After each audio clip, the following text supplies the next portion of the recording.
औज़ु बिल्लाहि मिनश शैतानिर रजीम बिस्मिल्लाहिर रहमानिर रहीम इन्नल्लाह यामुरु बिल अदली वल एहसान। बेशक अल्लाह हुक्म देता है इंसाफ करने का और एहसान करने का। मैं हूं international palmist astrologer and advocate M A. Shahzad Khan. आज का प्रोग्राम बड़ा ही अहम है और वो ये है कि नवंबर का महीना आने वाला है 2025 का, कि 2025 में नवंबर के महीने में जो है एरीज के हवाले से कैसा रहेगा, बुर्ज हम्मल के हवाले से, ये कहें कि मेष राशि के हवाले से कैसा रहेगा। और जिन लोगों को अपने स्टार्स का नहीं पता तो मैं नेम के अल्फाबेट बताने लगा हूं, वो लोग उस जो है वो एरीज में शुमार किए जाएंगे। जैसे कि अलिफ, आइन, लाम और ये वाले लोग। अगर हम अल्फाबेटिकली बात करें तो ए, ई, आई, ओ, यू, उसके अलावा एल और वाई वाले लोग ये जो हैं एरीज कहलाएंगे। अब एरीज का मैं बताऊंगा नवंबर का महीना कैसा रहेगा, फिर इनकी नेचर भी बताता हूं, इनकी लाइफ कैसी गुजरती है, शादी, औलाद, सफर, बिजनेस, जॉब, डिजीज, तस्बीहात एंड स्टोन्स, ये सारी चीजें बताने जा रहा हूं। सबसे पहले जो है ये बताता चलूं कि एरीज का जो प्लैनेट है वो मार्स है, जिसको मरीख कहते हैं, मंगल।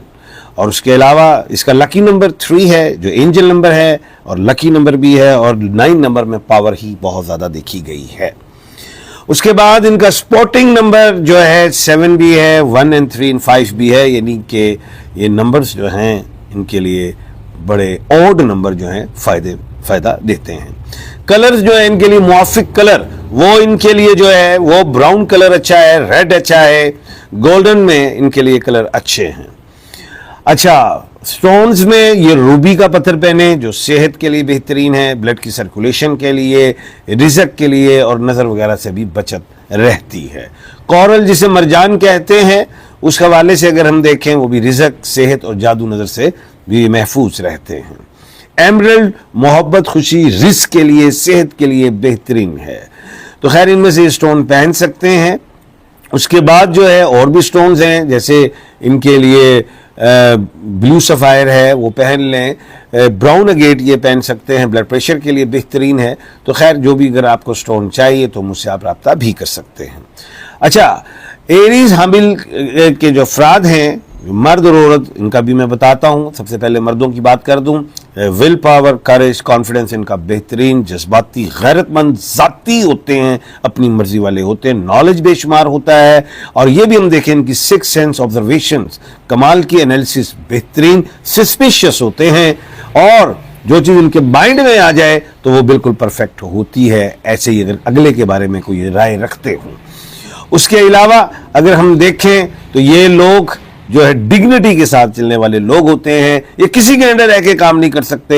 और उसके अलावा जॉब के लिए ये हमेशा एडमिनिस्ट्रेशन को पसंद करते हैं, अदरवाइज फिर ये बिजनेस को प्रेफरेंस देते हैं, और बिजनेस में भी ये पार्टनरशिप को लाइक नहीं करते। बामरे मजबूरी अगर ये बिजनेस में पार्टनर बना ले तो वो देर पा नहीं रखते और इसको खुद ही हटा देते हैं, गोगे चाहे नुकसान हुआ हो या ना हुआ हो, नुकसान इन्हें कम ही होता है।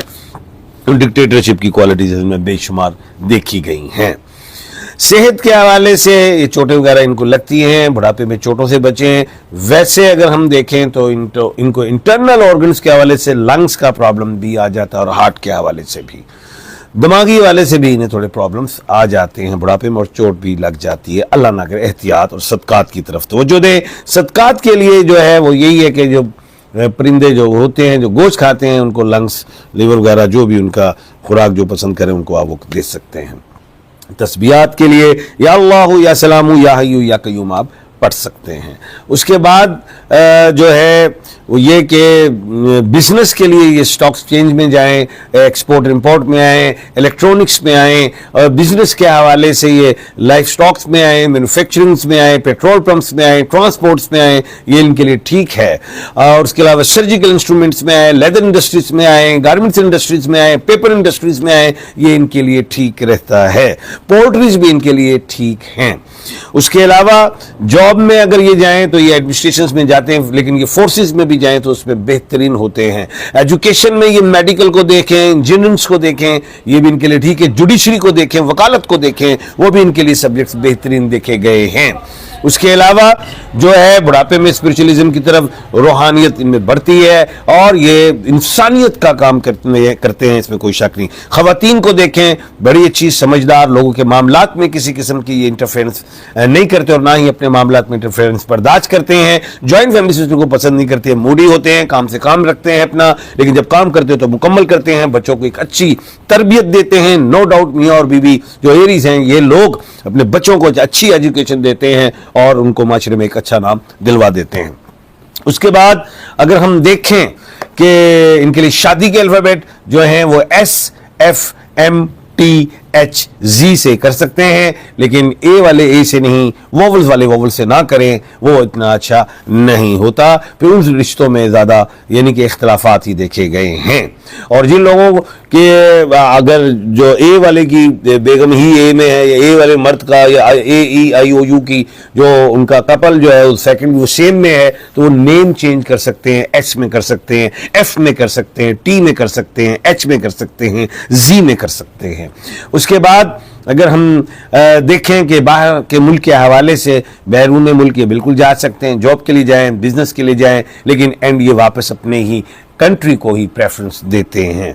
उसके अलावा अगर हम देखें इनको अरूज और तरक्की जो है वो मर्द हजरात को देखते हैं, 30 के बाद 40 तक होती है, लेकिन फिर 50 के बाद एक और अरूज का ये इनको टाइम मिलता है। खवातीन को 35 के बाद और उसके बाद यानी कि ये कह लें कि 45 तक, फिर उनको 50 के बाद एक अच्छा टाइम मिलता है। अगर हम अब देखें कि नवंबर का महीना इनके लिए कैसा रहेगा, तो वो मैं अब आपको बताने लगा हूं। जी, सबसे पहले मैं कुछ प्लैनेट्स की पोजीशन भी बताता चलूं कि नवंबर में प्लैनेट्स क्या कहते हैं। वो ये है कि जी 2 नवंबर को वीनस जो है वो लिब्रा में, तुल्ला राशि, बुर्ज मीज़ान में, और जो 16 नवंबर को सूर्या जो है वो वृश्चिक राशि, स्कॉर्पियो, बुर्ज अक्रब में, और जो है 23 नवंबर को मरकरी, बुध जो है वो तुला राशि, बुर्ज मीज़ान, लिब्रा में है, और 26 नवंबर को वीनस, शुक्र जो है जिसको जोहरा कहते हैं, वो वृश्चिक राशि, स्कॉर्पियो में। इन सारी चीज़ों को मद्देनजर रखता हूं और फिर नॉलेज ऑफ जफर को भी देखता हूं, तो इस नतीजे पे पहुंचता हूं कि एक जो क्या कहते हैं नवंबर का महीना जो है एरीज के लिए कैसा रहेगा वो मैं बताता हूं। 1 नवंबर से लेके 15 नवंबर तक इनके लिए बेहतरीन है, जिसमें 6 नवंबर से 8 नवंबर कमर दर सोर भी है, यानी कि मून जो है वो टॉरस में है, यानी कि चंद्र जो है वो बर्क राशि में है। मतलब क्या हुआ कि यहाँ के ये 2 जो दिन हैं बेहतरीन हैं। इन 2 दिनों में अगर शादी कोई करना चाहे, कोई बड़ा अहम सफर करना चाहे, कोई पार्टनरशिप कोई स्टार्ट करना चाहते, कोई बिजनेस स्टार्ट करना चाहते, कोई बिल्डिंग घर वगैरह बनाना चाहते, तो बेहतरीन है। ओवरऑल 1 नवंबर से 15 नवंबर दी बेस्ट, और 16 नवंबर से 30 नवंबर से अप्स एंड डाउन आते हैं। और इसमें अगर हम गौर करें तो 21 नवंबर से 22 नवंबर जो है, यहाँ पे जो चंद्र जो मून है, जो कमर है, वो जो है वृश्चिक राशि में है, जहां स्कॉर्पियो में है, बुर्ज अक्रब में है। ये 2 दिन इतने अच्छे नहीं हैं, इधर आपने एहतियात बरतनी है। कोई गैर जरूरी सफर नहीं, कोई पार्टनरशिप नहीं, कोई ओपनिंग नहीं, कोई घर का शुरुआत नहीं, इस चीज से जरा परहेज करें, अदरवाइज ठीक रहेगा। तस्बीहात के हवाले से या अल्लाह या सलामु या हय्यु या कय्यूम पढ़ा करें। इंशाल्लाह कल मुलाकात होगी। अपना और अपने इर्द गिर्द के लोगों का ख्याल रखिएगा। मुझे दीजिए इजाजत। अल्लाह हाफिज।